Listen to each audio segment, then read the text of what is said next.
दोस्तों, एक बार की बात है, देवी सत्यभामा भगवान श्री कृष्ण के पास आती है और उनसे पूछने लगती है, हे स्वामी, आज मेरे मन में शंका निर्माण हो रही है, कृपया आप मेरी इस शंका का निवारण कीजिए। भगवान श्री कृष्ण कहते हैं, हे प्रिय, तुम्हारे मन में जो भी शंका हो निसंकोच होकर पूछो। तुम्हारी हर शंका का निवारण करना मेरा कर्तव्य है। तब देवी सत्यभामा बड़ी ही प्रसन्नता से पूछने लगती है, हे प्रभु, आपकी हम तीनों पत्नियां पहले आपको भोजन कराती है और फिर भोजन करती है, नित्य आपकी सेवा करती है, आपके चरण दबाती है, किंतु हे प्रभु, क्या पत्नी को पति के साथ अथवा पति से पहले भोजन करना चाहिए? क्या ऐसा करना उचित होता है? शास्त्र इस विषय में क्या कहते हैं? हे प्रभु, ऐसा वह कौन सा पाप है जिसे करने से स्त्री नरकगामी बन जाती है? कृपया आप मेरी इस शंका का समाधान कीजिए। भगवान श्री कृष्ण मुस्कुराते हुए कहते हैं, हे सत्यभामा, आज तुमने समस्त मानव जाति के कल्याण के उद्देश्य से बहुत ही महत्वपूर्ण प्रश्न किया है। हे देवी, तुमने जो प्रश्न किया है उसका समाधान देवी सुदेवा की कथा सुनने से प्राप्त हो जाएगा। देवी सत्यभामा कहती है, हे प्रभु, ये रानी सुदेवा कौन थी? उनका आचार विचार कैसा था? मेरे मन में उनके विषय में जानने की जिज्ञासा निर्माण हो रही है। श्री कृष्ण कहते हैं, हे सत्यभामा, तुम्हारे आग्रह पर आज मैं तुम्हें रानी सुदेवा की कथा सुनाता हूं। तुम्हारी सभी शंकाओं का समाधान इस प्राचीन कथा में ही है। इस कथा में तुम्हें तुम्हारे सभी प्रश्नों के उत्तर मिल जाएंगे। इसीलिए इस कथा को ध्यानपूर्वक सुनो। जो भी मनुष्य इस कथा को ध्यानपूर्वक सुनता है और इसका प्रचार करता है, वह सौभाग्यशाली बनता है। उसे कभी नरक की प्राप्ति नहीं होती है।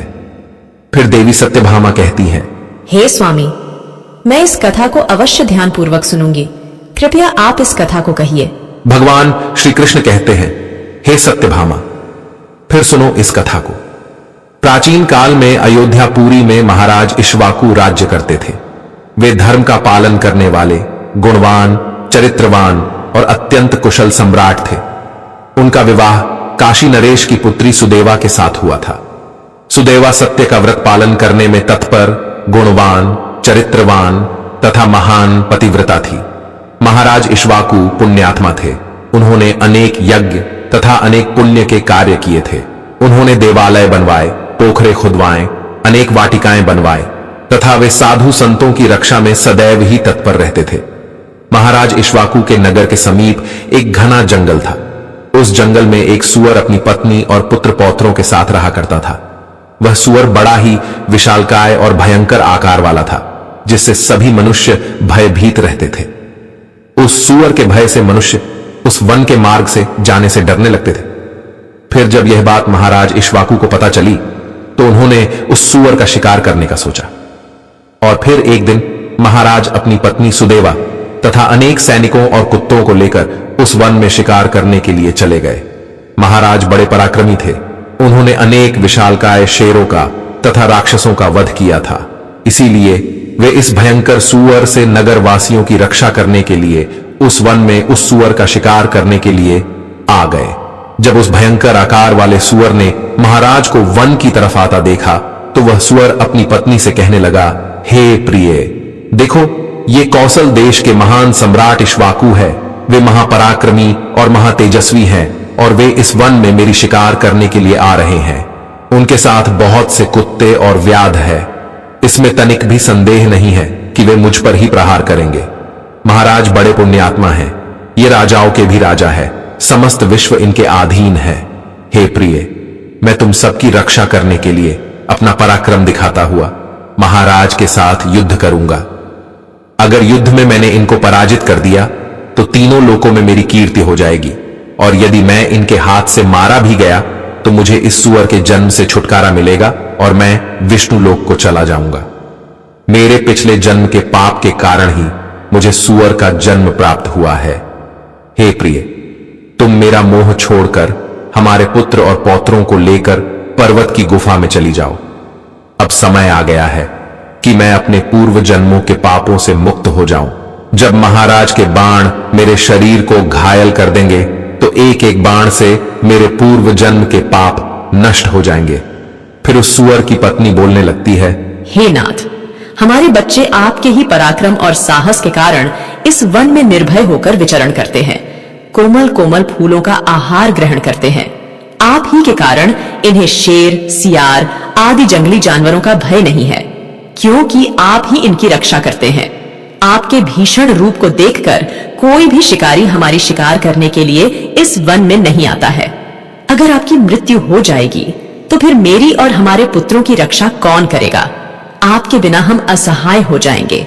पति के बिना मेरा क्या होगा? उत्तम सुवर्ण के गहने, आभूषण, वस्त्र पहनकर भी कोई भी स्त्री पति के बिना शोभा नहीं पाती है। पति से ही स्त्री को सौंदर्य और शोभा प्राप्त होती है। आपके बिना मेरा जीवन भी नष्ट हो जाएगा। हे नाथ, हे प्राणेश्वर, आपके बगैर मैं जीवित नहीं रह सकती। हे नाथ, मैं सच सच कहती हूँ, आपके साथ यदि मुझे नरक में भी डाल दिया जाए तो भी मैं खुशी खुशी आपके साथ चली आऊंगी। इसीलिए आप महाराज के सामने मत जाइए। आप भी हमारे साथ पर्वत की कंदर में चलिए, हम वहीं छिपकर बैठ जाते हैं। आप जीवन की इच्छा छोड़कर अपनी पत्नी और पुत्र को अकेला छोड़कर जा रहे हो, इससे आपको क्या लाभ होगा? फिर वह सूअर कहता है, हे प्रिय, तुम वीरों के धर्म को नहीं जानती हो, इसीलिए ऐसा कह रही हो।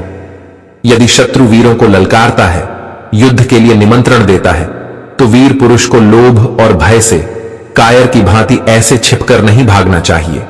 ऐसे पुरुष को 1000 युगों के लिए कुंभीपाक नरक में डालकर पकाया जाता है। वीर पुरुष अगर शत्रु का सामना करता है और लड़ते हुए वीर गति को प्राप्त होता है तो उसे मृत्यु के बाद दिव्य लोकों की प्राप्ति होती है। आज महाराज इक्ष्वाकु हमारे पास युद्ध करने के लिए आए हैं। वे हमारे अतिथि हैं और अतिथि का अनादर नहीं करना चाहिए। अतिथि का अनादर साक्षात भगवान विष्णु का अपमान होता है, इसीलिए उनके साथ युद्ध करना मेरा कर्तव्य है। फिर वह सूअर की पत्नी बोलती है, हे प्राणनाथ, ठीक है, यदि आप महाराज के साथ युद्ध करना चाहते हैं तो मैं भी आपके साथ रहकर आपका पराक्रम देखूंगी। इतना कहकर उस सूअर की पत्नी ने अपने पुत्रों को बुलाकर कहा, हे पुत्रों, मेरी बात सुनो। आज युद्ध भूमि में अतिथि आए हैं, उनका सत्कार करने के लिए और उनसे युद्ध करने के लिए तुम्हारे पिता जा रहे हैं और उनके साथ मैं भी जा रही हूं। इसीलिए तुम सभी अपने भाइयों को लेकर पर्वत की गुफा में जाकर छिप जाओ। महाराज, इक्ष्वाकु बड़े बलवान हैं, वे इस युद्ध में हमारा संहार कर डालेंगे, इसीलिए तुम लोग यहां से भाग जाओ और अपने प्राण बचाओ।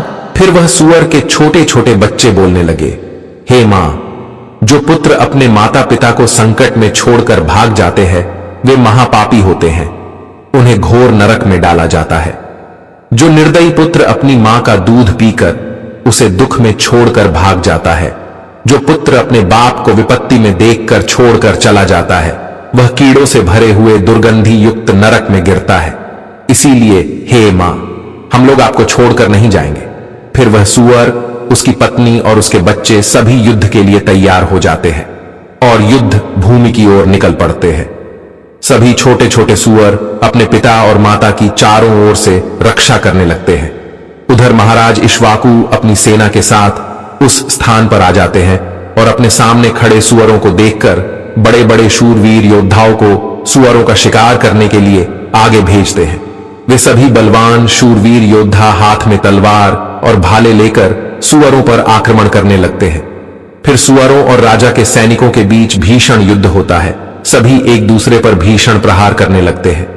सूअर अपने दांतों से सैनिकों को मारने लगते हैं तो सैनिक अपने भालों से सूअरों को मारने लगते हैं। इस युद्ध में अनेक सूअर मर खप गए, कितने ही घायल हुए और महाराज के अनेक सिपाही भी मर गए और घायल हुए। अब केवल वह सूअर, उसकी पत्नी और उसके कुछ 5-7 पुत्र ही बचे थे। अपने सभी पुत्रों को मरा हुआ देखकर सूअर की पत्नी भयभीत हो गई और अपने पति से कहने लगी, हे नाथ, मुझे और इन बालकों को लेकर यहां से चलो, नहीं तो हमारा वंश नष्ट हो जाएगा। कृपया हम सभी अपने प्राण बचाकर भाग चलते हैं, नहीं तो महाराज हम सभी को मार डालेंगे। फिर सूअर कहने लगता है, हे प्रिय, 2 शेरों के बीच में एक सूअर पानी पी सकता है, लेकिन 2 सूअरों के बीच में एक शेर पानी नहीं पी सकता। सूअर जाति में ऐसा बल देखा जाता है, इसी कारण से सूअर से सभी भयभीत हो जाते हैं। अगर इस समय पर मैं मृत्यु के भय से भाग जाऊंगा तो मेरे सूअर जाति की प्रसिद्धि नष्ट हो जाएगी। इसीलिए हे प्रिय, तुम हमारे बच्चों को लेकर यहां से चली जाओ और सुखपूर्वक जीवन व्यतीत करो। इतना सुनकर सूअर की पत्नी बोली, हे नाथ, मैं आपसे बहुत प्रेम करती हूँ। आपने मेरा आदर सम्मान करके, रति क्रिया करके और मेरी रक्षा करके मेरे मन को जीत लिया है। आपसे मेरा मोह कभी नहीं छूटेगा। इसीलिए मैं अपने पुत्रों के साथ आपके सामने ही प्राण त्याग दूंगी, किंतु आपको अकेला छोड़कर नहीं जाऊंगी।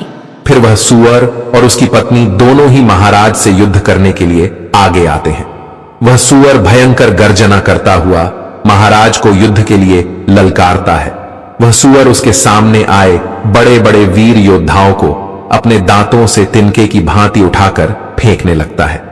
अपने सैनिकों को मरता हुआ देखकर महाराज को क्रोध आ जाता है और वे अपना धनुष्य निकालकर उस सूअर पर बड़े वेग से आक्रमण करते हैं। महाराज का एक बाण तीव्र गति से जाकर उस सूअर के शरीर में घुस जाता है और वह सूअर जमीन पर गिर जाता है। फिर महाराज उस पर प्रहार करते हैं और सूअर को मार डालते हैं। सूअर के मरते ही उसके प्राण निकलते हैं और विष्णु लोक को चले जाते हैं। फिर महाराज के सैनिक अपने हाथ में भाले लेकर उस सूअर की पत्नी को मारने के लिए उसकी ओर जाने लगते हैं। सूअर की पत्नी अपने बच्चों के सामने खड़ी हो जाती है और बच्चों से कहती है, बच्चों, मैं जब तक यहाँ पर खड़ी हूँ, तुम यहाँ से भाग जाओ। सूअर का बड़ा बेटा बोलता है, हे माता, अपने प्राणों के भय से मैं आपको मरने के लिए छोड़कर कैसे भाग जाऊं? अगर मैं ऐसा करूं तो मुझ पर धिक्कार है। मैं युद्ध में शत्रु को परास्त करूंगा। तुम अपने पुत्रों को लेकर यहां से चली जाओ। फिर वह सूअर की पत्नी बोली, हे मेरे पुत्र, मैं महापापिनी तुझे अकेला छोड़कर कैसे चली जाऊं? इतने में ही राजा के सैनिक उन सूअरों के पास आते हैं और उन पर प्रहार करने लगते हैं। सूअर का बड़ा बेटा भयंकर युद्ध करता है और अनेक सैनिकों को मार गिराता है। तब महाराज आगे आकर उस सूअर के बड़े बेटे को भी मार डालते हैं। अपने पुत्र को मरा हुआ देखकर सूअर की पत्नी बहुत क्रोधित हो जाती है और भीषण प्रहार करने लगती है। उसने भी अनेक सैनिकों को मार डाला। इस घटना को महारानी सुदेवा देख रही थी। तब वह महाराज से कहती है, हे महाराज, उस सूअर की पत्नी आपके सैनिकों को मार रही है। आप आगे चलकर उसका वध क्यों नहीं करते? महाराज कहते हैं, हे प्रिय, यह एक स्त्री है। मेरा यह वचन है कि मैं स्त्री का वध नहीं करूंगा। स्त्री का वध करने से महापाप लगता है। इसीलिए मैं उस सूअर की पत्नी को ना खुद मार रहा हूं और ना किसी को उसे मारने के लिए भेज रहा हूं। मुझे स्त्री का वध करने में बड़ा भय लगता है। इतना कहकर महाराज चुप हो गए। फिर महाराज की सेना में भार्गव नाम का एक बलवान सिपाही था। उसने उस सूअर की पत्नी पर प्रहार किया और उसे जमीन पर गिरा दिया। सूअर की पत्नी मूर्छित होकर जमीन पर गिर पड़ी और लंबी लंबी सांसें लेने लगी। जब रानी सुदेवा ने उस सुअरनी को धरती पर बेहोश अवस्था में देखा तो उन्हें उस सुअरनी पर बड़ी दया आ गई। उन्होंने ठंडा जल उस सुअरनी के मुख में डाला और फिर उसके सारे शरीर पर डाल दिया, जिससे उस सुअरनी को होश आया। सुअरनी ने रानी को उस पर शीतल जल डालते हुए देखा तो वह बहुत प्रसन्न हुई और मनुष्य की वाणी में बोलने लगी, हे देवी, तुमने मुझ पर ठंडा जल डालकर मुझे कष्ट से मुक्ति दिलाई है। तुम्हारा कल्याण हो। सुअरनी के ऐसे वचन सुनकर रानी सुदेवा को बड़ा आश्चर्य हुआ। वह सोचने लगी, यह तो आज मैंने बड़ी विचित्र बात देखी। यह सुअरनी तो मनुष्य की वाणी में सुंदर और स्पष्ट संस्कृत बोल रही है। फिर रानी ने उस सुअरनी से कहा, हे भद्रे, तुम कौन हो? तुम्हारा बर्ताव विचित्र है। पशु होकर भी तुम मनुष्य की वाणी में बोल रही हो। तुम मुझे तुम्हारे पूर्व जन्म का वृतांत सुनाओ। किस कारण से तुम सुअरनी बनी हो? फिर वह सुअरनी कहने लगती है, हे देवी, मेरे पति ने पिछले जन्म में गुरुजनों का अपमान किया था। इसी कारण से उन्हें सुअर का जन्म प्राप्त हुआ है। अब मैं आपको मेरे पूर्व जन्म की कहानी बताती हूँ। हे देवी, कलिंग नाम के देश में श्रीपुर नाम का एक सुंदर नगर था। उस नगर में वसुदत्त नाम के विद्वान ब्राह्मण रहते थे। मैं उसी वसुदत्त ब्राह्मण की पुत्री थी। उन्होंने मेरा नाम सुकन्या रखा था। उस समय उस नगर में मेरे जितनी सुंदर स्त्री कोई और नहीं थी। अपने सौंदर्य और रूप के घमंड में मैं उन्मत्त हो गई थी।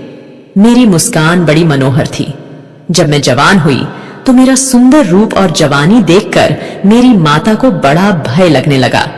वो मेरे पिता से कहने लगी, हे नाथ, अपनी कन्या जवान हो चुकी है, उसका विवाह क्यों नहीं कर देते? इसे शीघ्र ही किसी वर को सौंप दीजिए। फिर वह ब्राह्मण बोला, हे कल्याणी, मैं अपनी पुत्री का विवाह उसी पुरुष के साथ करूंगा जो विवाह के बाद मेरे ही घर में निवास करेगा।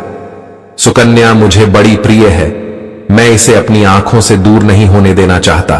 फिर एक दिन शिव शर्मा नाम के जवान विद्वान ब्राह्मण मेरे द्वार पर आ गए। मेरे पिता उसके ज्ञान और कुशलता को देखकर बहुत प्रसन्न हुए और उसे मुझसे विवाह करने के लिए पूछ लिया। फिर मेरे पिता ने उस शिव शर्मा ब्राह्मण से मेरा विवाह कर दिया और वे हमारे साथ ही हमारे घर पर रहने लगे। परंतु मैं अपने माता पिता के लाड प्यार से बिगड़ चुकी थी, अपनी विवेक शक्ति खो चुकी थी। मैंने कभी अपने पति की सेवा नहीं की, कभी उनके चरण स्पर्श नहीं किए। मैं सदा उन्हें क्रूर दृष्टि से देखती थी, उनका अपमान करती थी, उन्हें नाम लेकर पुकारती थी, उनके भोजन से पहले भोजन कर लेती थी। मैं अपने पति से ही खुद को भोजन परोसवा लेती थी। मैं अपनी मर्जी से स्वच्छंद होकर यहाँ वहां घूमने लगती थी और बात बात पर अपने पति का अपमान करती थी। मैंने उनके साथ कभी सहवास भी नहीं किया, उन्हें मेरे शरीर को कभी हाथ भी लगाने नहीं दिया। शिव शर्मा बहुत ही शांत स्वभाव के थे। उन्होंने मुझे अनेक दिनों तक सहन किया और फिर एक दिन वे अत्यंत दुखी होकर मुझे छोड़कर चले गए। मेरे पति के जाते ही मेरे पिता बहुत दुखी होकर कहने लगे, हे प्रिय, सुनो, हमारे दामाद हमारी पुत्री को छोड़कर चले गए हैं। हमारी पुत्री ही पापचारिणी थी, दामाद तो विद्वान थे। मैं क्या जानता था कि हमारी पुत्री सुकन्या दुष्ट और कुल नाशिनी होगी। फिर मेरी माता बोली, हे नाथ, हमारी पुत्री आप ही के लाड प्यार से बिगड़ गई है। इसे सही राह पर लाने के लिए आपको ही कुछ करना होगा। पिता के घर में रहने वाली कन्या दुराचारी बन जाती है, इसीलिए कन्या को कभी घर में नहीं रखना चाहिए, उसे उसके पति के पास ही रखना चाहिए। हमारी कन्या बहुत दुष्ट और पापिनी है, आप इसका त्याग करके इसे इसके पति के पास भेज दीजिए। इस प्रकार से माता के वचन सुनकर मेरे पिता बहुत क्रोधित हुए और मुझे कहने लगे, हे दुष्टा, हमारे कुल में कलंक लगाने वाली दुराचारिणी, तेरे ही कारण शिव शर्मा हम सबको छोड़कर चले गए। इसीलिए तेरा पति जहां पर है तू वहीं पर चली जा, अथवा तुझे जो स्थान अच्छा लगे वहां पर चली जा। फिर मैं अपने घर को छोड़कर चली गई। बाहर जाने पर मुझे लोग कुलटा, पापिनी, दुराचारिणी कहकर संबोधन करने लगे। इसीलिए मैं अपने पति को ढूंढते हुए वन चली गई। फिर एक दिन वन में मैं एक कुटिया के सामने जाकर खड़ी हो गई और भिक्षा मांगने लगी।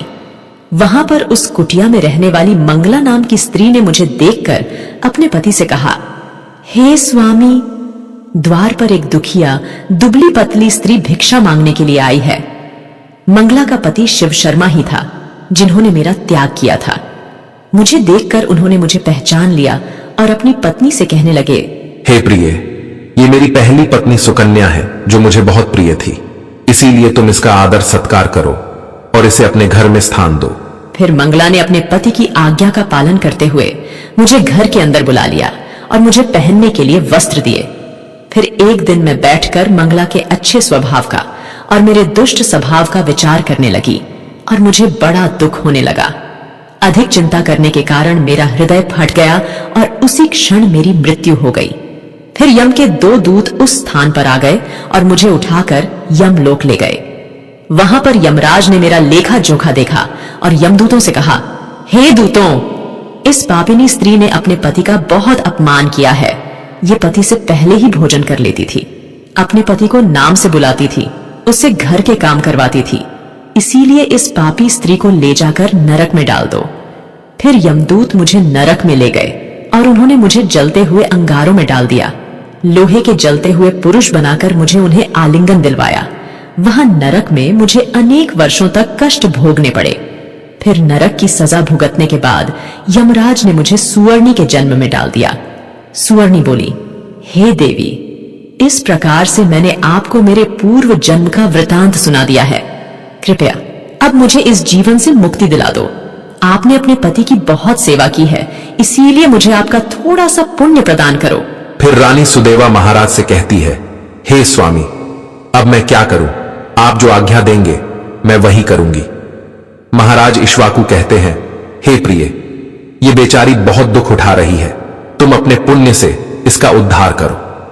महाराज की आज्ञा लेकर रानी सुदेवा ने सुअर्णी से कहा, हे देवी, मैं अपने 1 वर्ष का पुण्य तुम्हें प्रदान करती हूं। रानी के इतना कहते ही उस सुअर्णी के प्राण चले गए और उसके शरीर से एक दिव्य स्त्री प्रकट हुई और फिर वह महारानी और महाराज को नमस्कार करके विष्णु लोक को जाने लगी।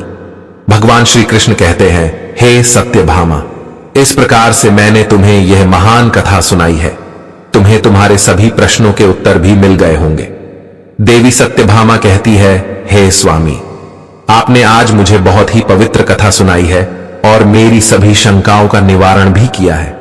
अगर आपको हमारी यह वीडियो पसंद आई हो तो वीडियो को लाइक करें, शेयर करें, हमारे चैनल को सब्सक्राइब करें और कमेंट में जय श्री राधे कृष्णा अवश्य लिखें। जय श्री राधे कृष्णा। दोस्तों, वीडियो को पूरा देखने के लिए आपका धन्यवाद।